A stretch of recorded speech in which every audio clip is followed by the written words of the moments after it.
Salut tout le monde, c'est Neo77 Tester. Pour aujourd'hui, un petit déballage et une présentation d'une nouvelle console qui rentre dans la collection. Donc c'est une console de chez Nintendo. Donc on va passer tout de suite au déballage. Voilà, j'ai réussi à trouver cette petite console au Japon. Voilà, j'ai pas pu en trouver une en bon état, on va dire, en France. Donc j'ai dû passer par de l'export, hein, en fait, voilà. Donc j'ai réussi à trouver ça dans une boutique japonaise. Donc j'ai eu un peu peur au début, franchement. Et puis en fin de compte, tout s'est très bien passé. Aussi bien l'expédition, malgré qu'au début j'ai pas eu de numéro de suivi, donc c'était un peu compliqué à voir où ça en était. Surtout qu'au Japon, vous avez su il y a quelques temps qu'il y a eu un grand typhon qui a fait pas mal de grabuge, donc j'ai eu aussi un petit peu peur par rapport à ça. Surtout que j'ai commandé donc, alors pas que cette console, j'ai commandé deux consoles, voilà. Donc c'était un peu compliqué. J'avais vraiment peur que ça n'arrive pas à destination. Et puis bon, comme on dit, plus de peur que de mal. Donc tout est arrivé à bon port. Et en plus bien emballé. Voilà, donc on va passer au déballage. Donc j'ai gardé le carton en fait pour montrer, alors pas pour montrer que c'est marqué qu'il y a des caractères japonais ici, hein, surtout pas, on s'en fout de ça, mais en fait pour montrer que certaines sociétés françaises ou américaines feraient bien de prendre exemple sur comment dire, d'autres pays qui emballent, je trouve, super bien. Donc j'ai défait le carton, je vous dirais franchement, j'ai quand même regardé s'il n'y avait pas eu de casse, mais j'ai remis exactement comme c'était pour vous montrer que si vous avez besoin de commander des choses au Japon, vous pouvez y aller les yeux fermés. Voilà. Donc, petit bout de papier qu'on met de côté. Il y avait ce style de grosse bulle, voilà, qui protège bien. Du papier bulle encore par-dessus. On va mettre ça de côté. Du papier qui calait un petit peu la console. Voilà, du papier bulle. Et enfin, au fond, il y avait encore donc des grosses bulles. On va mettre ça de côté pour l'instant. Voilà, donc la console, la voici. On va lui enlever le papier bulle.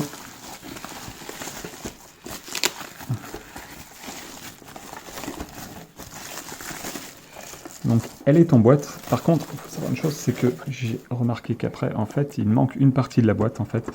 Donc vous voyez, c'est une Game Boy Pocket. Hein, voilà, une Game Boy Pocket couleur argent de chez Nintendo, donc commandée au Japon. Alors, en fait, il manque une boîte.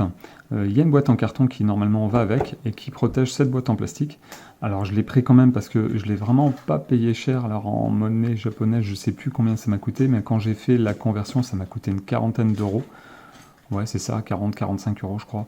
Avec les frais de port, ça a dû me coûter une cinquantaine d'euros au total. Donc, c'est quelque chose que je regrette pas parce que c'est une console qui, elle, va être quand même utilisé par moi et ma petite femme. Donc on est fan du jeu Tetris, moi je suis fan des jeux Super Mario Land et Wario Land aussi. Donc on va l'utiliser après réellement si j'arrive à trouver une autre boîte en carton, je la prendrai pour on va dire entre guillemets la protéger un petit peu mieux puis montrer l'emballage comme c'était réellement. Mais bon voilà, donc j'ai eu les notices qui sont dedans, donc je pense pas qu'il y ait besoin de faire un petit déballage de la notice, hein. Voilà, c'est tout marqué en Jap. Voilà, on voit juste que là c'est bien marqué Game Boy Pocket. Donc ça de côté. Ensuite au niveau de la console, la petite boîte en plastique de rangement, au début je pensais que c'était vraiment une boîte de rangement à la base pas liée à l'emballage d'origine de la console, mais bon voilà. Qu'est-ce que je peux dire? Alors la console en elle-même dans la boîte est bien protégée. On a ici des picots en fait qui maintiennent la console quand elle est fermée. Voilà, je sais pas si on va bien le voir, là je vais refaire, voilà, qui maintiennent en fait dessus, c'est des picots en caoutchouc, donc en fait qui ne laissent pas de marque. Donc il faut savoir une chose, c'est que la console, je l'ai eu d'occasion, je l'ai pas eu neuve, hein, parce que pour trouver des Game Boy Pocket neuves, à part reconditionner entre guillemets, ou avec une coque neuve, un écran neuf, etc. Donc c'est une console d'occasion, mais on va dire que j'en suis quand même... Enfin, je suis super content d'avoir trouvé une console comme ça. Donc juste le petit papier cartonné ici, on voit en fait, j'ai oublié de montrer qu'il y a une représentation au niveau de la main en fait, enfin, une représentation d'une main qui tient la console, comme quoi on pouvait la tenir à une main. Voilà. Donc c'est une version qui est sortie après la Game Boy Fat, donc les premières Game Boy blanches en fait qui sont sorties. de chez Nintendo. C'était un gros modèle, l'écran était monochrome, mais c'était plus un écran vert, il fallait jouer à la lumière, bien que l'écran soit pas de très très bonne qualité, on arrivait à y voir, mais il fallait toujours mettre l'écran à la lumière. Donc pour ce modèle-là, l'écran n'est pas tout à fait pareil. On va dire que l'écran de contraste est quand même un petit peu meilleur. Donc hop, on enlève la petite console, voilà. Donc, alors c'était une console en fait, à l'époque qui était quand même bien, parce que on mettait que 2 piles. Alors celle-ci, je sais plus quel modèle de pile c'était, mais on mettait que 2 piles et on pouvait jouer quelques heures sans avoir à changer de pile. On avait quand même, au niveau de la présentation, on va dire que là on avait juste une croix directionnelle, donc un petit écran. Les boutons A et B, Select Start, donc là on a l'intitulé Nintendo, enfin de la marque, on a là le modèle, donc Game Boy Pocket. On va se mettre en dessous, donc là nous avions une prise jack, qui est notifiée en fait derrière là, la phone, et là on avait une prise d'alimentation, donc du 3 volts, donc voilà, on pouvait brancher une alimentation, donc ça c'était plutôt pas mal aussi. Donc derrière on a le port cartouche, ici on a le petit interrupteur pour mettre en route la console.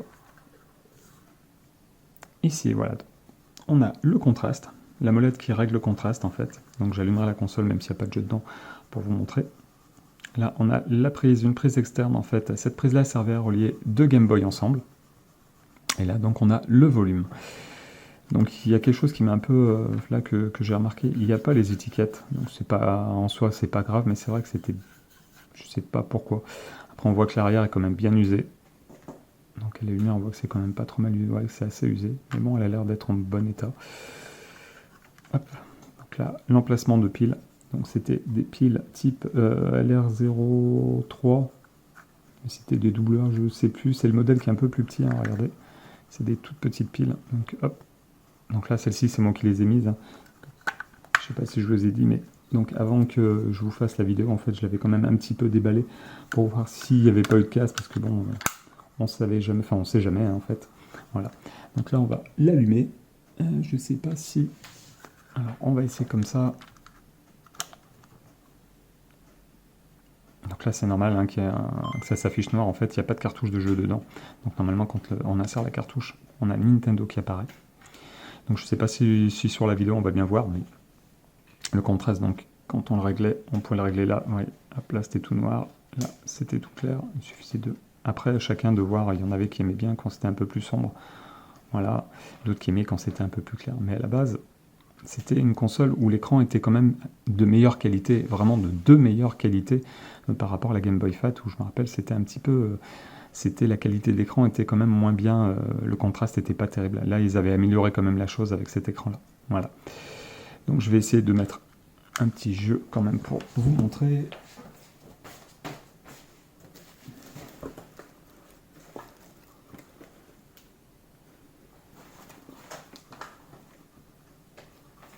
Hop, voilà. Sortir une bonne vieille cartouche, donc un petit jeu que tout le monde connaît, Tetris. Hop, donc on insère la cartouche comme ceci. Donc ce qu'il faut savoir aussi, c'est que par rapport à la Game Boy Fat, quand on mettait en fait l'interrupteur en route, on avait une sorte de petit plastique qui s'enquille ici dans la Game Boy Fat pour éviter de retirer la cartouche par mégarde, voilà, donc par une erreur, on ne sait jamais. Hein. Là, il n'y a pas de sécurité, donc quand on met en route la petite Game Boy, on a donc le logo Nintendo qui apparaît et Tetris qui se lance.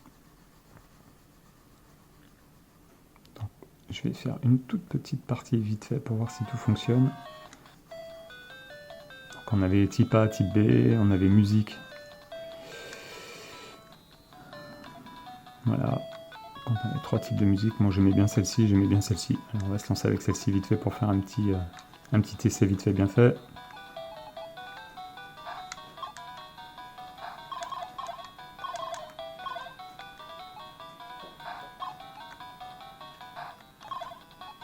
Franchement, c'est que du bonheur de pouvoir rejouer à Tetris comme à l'époque.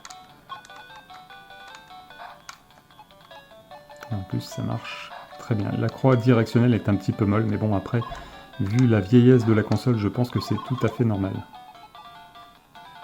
Voilà, peut-être qu'un petit démontage de la console pour un nettoyage sera peut-être à faire, mais sinon c'est parfait, je suis satisfait de cet achat. Donc une nouvelle console qui rentre dans la collection, là je suis vraiment content. Voilà, un petit Tetris de fait.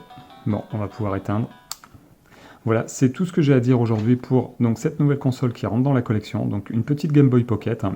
J'essaierai peut-être plus tard de trouver une Game Boy Fat en boîte, en sachant que le prix de ces consoles est assez élevé, je trouve, pour ce que c'est. Donc si j'avais en trouvé une à moins de 100 €, je serais peut-être prêt à en acheter une.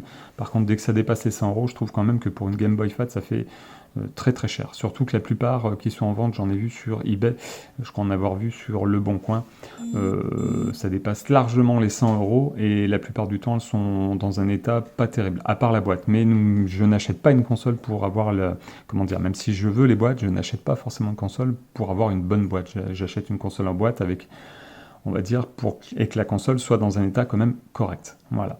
Donc je vous remercie de m'avoir suivi pour cette vidéo. Je vous dis à très très bientôt pour une prochaine. Partagez sur les réseaux sociaux.